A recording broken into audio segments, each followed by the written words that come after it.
लोकसभा चुनावों से पहले भाजपा ने कांग्रेस को बड़ा झटका दिया। एक तरफ जहां कानपुर लोकसभा सीट पर टिकट की जोर आजमाइश चल रही है, वहीं कांग्रेस के राष्ट्रीय सचिव और पूर्व विधायक अजय कपूर ने कांग्रेस को छोड़कर भाजपा का दामन थाम लिया। राजनीतिक गलियारों में अजय कपूर के भाजपा में जाने को लेकर तमाम चर्चाएं हैं। दरअसल अजय कपूर के भाजपा में जाने की हवा बुधवार सुबह से ही उड़ना शुरू हो गई थी। इसके बाद दोपहर में दिल्ली से जो तस्वीरें सामने आई, उसमें अजय कपूर ने कांग्रेस अध्यक्ष मल्लिकार्जुन खड़गे को अपना इस्तीफा भेजते हुए भाजपा ज्वाइन कर ली। अजय कपूर की भाजपा ज्वाइनिंग के पीछे डिप्टी सीएम ब्रजेश पाठक और विधानसभा अध्यक्ष सतीश महाना की अहम भूमिका बताई जा रही है। अजय कपूर के भाई विजय कपूर पहले ही भाजपा ज्वाइन कर चुके थे और उनके एक और भाई संजय कपूर की भी निकटता भाजपा से ही देखी जाती रही है।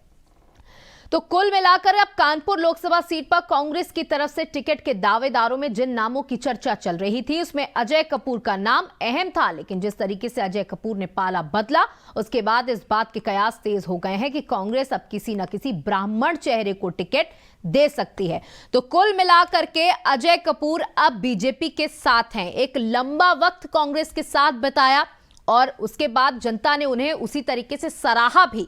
लेकिन अब हवा का रुख देखते हुए अजय कपूर भी उस रुख में बह चले हैं और बीजेपी का दामन थाम लिया है। तो अब क्या ये उम्मीद लगाई जा सकती है कि भाजपा से इस बार कानपुर लोकसभा से अजय कपूर को टिकट मिलेगा? अगर अजय कपूर को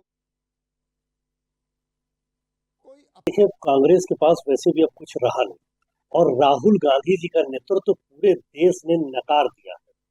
गांधी परिवार ही केवल कांग्रेस में एक माना जाता है।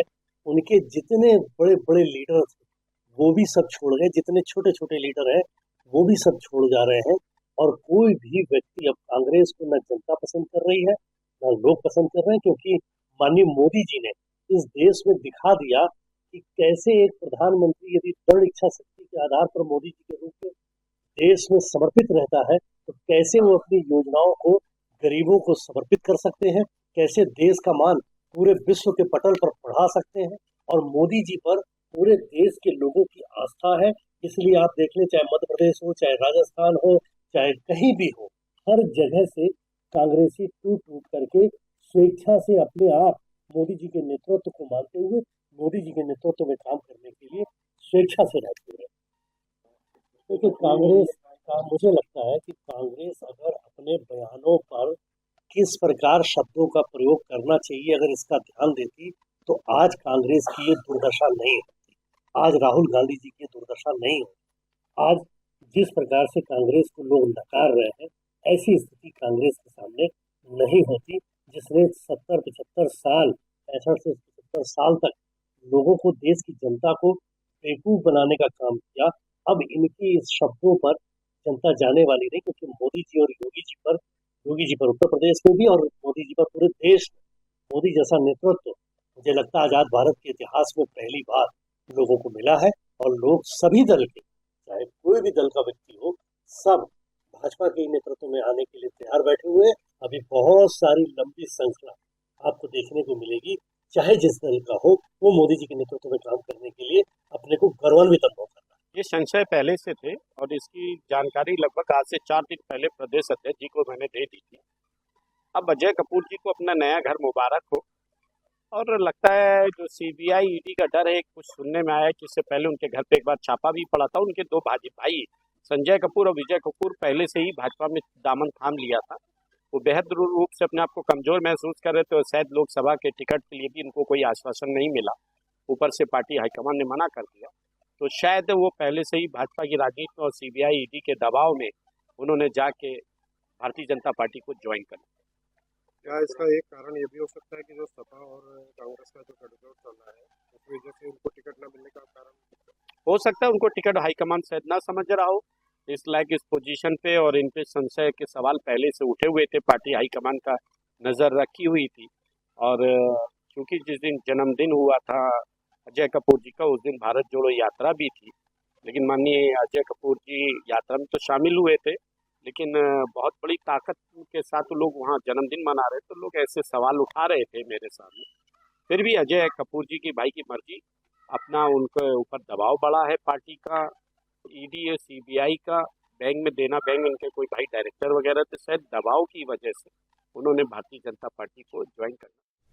उससे तो देखिए, कानपुर के अपने कई नेताओं के, जो कांग्रेस के नेता हैं, उन्होंने कहा कि शायद ईडी का डर है, सीबीआई का डर है, इसलिए पाला बदल लिया है। देखिए, जहाँ पर सीबीआई और ईडी की बातें तो ठीक है, अपने तरीके से लोग कर ही रहे हैं, लेकिन अजय कपूर का परिवार एक राजनीतिक घराना माना जाता है। इनके पिताजी और इनके बाबा जी इस क्षेत्र के माने जाने लोग थे। अब बहुत उल्लेख तो हम नहीं करेंगे, लेकिन उनकी एक तरीके से तूती बोलती थी जी। यही कारण है कि अजय कपूर राजनीति में आए, पहले पार्षद बने और फिर वो, और इनका अपना एक जनाधार है। देखिए, पार्टी का तो है ही है, इन्होंने अपना बनाया।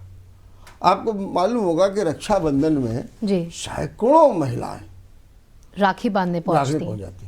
ऐसे इन्होंने एक दीदी मिशन बनाया है, उसके द्वारा एलओसी जो है एनजीओ के द्वारा भी एक काम कर रहे हैं महिलाओं के बीच में। युवाओं ये को जोड़ने बहुत के लिए बड़ा- क्रिकेट मैच का आयोजन युवाओं कराते थे। के बीच में तो खैर ही है ये तो। और चूंकि अब वो राजनीति में है, सक्रिय राजनीति में है, तो वो चाहते भी हैं कि भाई हर आदमी चाहता है।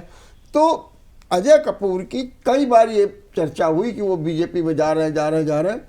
हम आपको बताएं कि जब यहाँ पर गोविंदनगर का उपचुनाव हुआ था, उसमें कांग्रेस इनसे कह रही थी कि आप चुनाव लड़ जाइए गोविंदनगर से। इनकी हिम्मत नहीं पड़ी। इन्होंने कहा किदवई नगर से लड़ सकते हैं, वहाँ नहीं लड़ सकते। और किदवई नगर में भी महेश त्रिवेदी थे, लेकिन कांग्रेस इनको टिकट दे रही थी, लेकिन उन्होंने नहीं लड़ा। बाद में मात्र 20,000 से मैथानी जी जीत गए। तब इनको लगा झटका कि अरे ये तो बड़ा गलत हो गया, अगर हम यहाँ लड़ जाते तो शायद अच्छा हो जाता। एक तो कांग्रेस इनसे इस बात पर नाराज़ थी कि हम आपसे कह रहे थे, आप लड़ जाते तो हमारा काम बन जाता। खैर, करिश्मा ठाकुर को दिया वो का। तो ये कई बार चर्चाएं हुई। और ये जैसा आपने बताया ना, इनके जो बड़े भाई हैं विजय कपूर जी। और संजय कपूर, हाँ जी। और संजय कपूर भले ही एकदम राजनीति में ना हो, लेकिन वो एक राष्ट्रीय अध्यक्ष शतरंज एसोसिएशन के बन करके उन्होंने नज़दीकियाँ अमित शाह, जय शाह सबसे बना ली है। और एक अच्छे रूप में उनका भी यूपीसीए में वो सक्रिय हो गए हैं। तो एक इनका परिवार अपने आप में है। विजय कपूर ने भी अपना दादानगर फैक्ट्री में एरिया में उद्यमियों के बीच में एक अच्छा स्थान बनाया। और दूसरा एक फ़ायदा इस बात का भी, जैसा आपने जिक्र किया कि सतीश माना इनके बड़े पारिवारिक संबंध हैं और वो विधानसभा के अध्यक्ष हैं। तो जैसा कि एक चर्चा है कि उन्होंने भी एक बात की होगी तो हो गया। तो लेकिन अजय कपूर के जाने से इसमें भी दो राय नहीं है कि कांग्रेस को एक झटका लगा है। बिल्कुल। और ख़ास तौर से दक्षिण में, क्योंकि ये गोविंदनगर और किदवई नगर से ही लड़ते रहे, तो एक झटका लगा है। और कांग्रेस को अब देखना ये कि कांग्रेस उससे कैसे उभरती है। बिल्कुल, अगर कानपुर लोकसभा सीट की बात की जाए तो कहीं ना कहीं अगर इसका इतिहास खंगाला जाए तो कांग्रेस की अच्छी पैठ इस सीट पर हमेशा से रही है। और अजय कपूर को भी एक कद्दावर नेता के रूप में कानपुर का देखा जाता है। और इस बार जब अजय कपूर ने दामन थाम लिया है भाजपा का, तो कहीं ना कहीं एक बड़ा झटका कांग्रेस को जरूर मिला है।